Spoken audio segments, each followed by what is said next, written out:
Hello again, and welcome to another exciting edition of Senator Shope's Snapshot of the Week. We are coming to you from a little bit different location right now, as we're still on the floor voting on bills. And when you see this, it's actually going to be Friday, but recording it a day early because we're trying to stay out of the office on Friday as much as possible. But we were fast at work. We've had a lot of the good things happen this week, including an independent living program stipend that I sponsored, working with our folks, our younger folks who haven't had a cost of living increase in their stipends for independent living. Think your foster children and things like that. We're doing a lot for kinship spending right now with the grandparents that take in children to make sure that they have the dollars to go ahead and spread out to those grandchildren, and we're doing it also for those who are living independently. Secondly, we had Senate Bill 1322 that passed this week, which was a tax credit inflator for charitable organizations.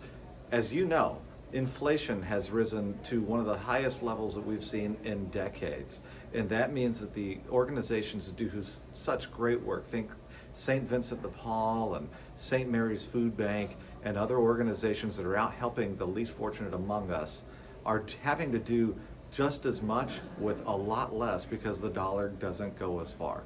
So this bill will help and allow that charitable index to be inflated per that level of inflation. So that way, in the future, as inflation continues or decreases, we'll always have a fluctuation. The dollar will still equal the same amount. Lastly, this is the end of crossover week. Basically, that means all the Senate bills have to be over to the House. The House bills have to be over to the Senate. Probably the longest week of work that we'll have here at the Capitol. It's been grueling by legislative standards anyway, but it's nothing that a bunch of Coke Zeros and good stuff can't make it get through. Lastly, I think we're all very cognizant of the situation that's going on in Eastern Europe right now. I think I speak for most of my colleagues, if not all, when we offer our prayers to the Ukrainian people and what they're experiencing.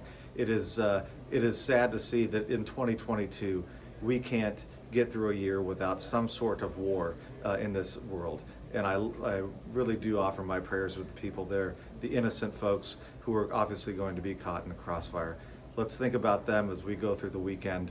And with that, we'll see you next week on another edition of Senator Shope Snapshot.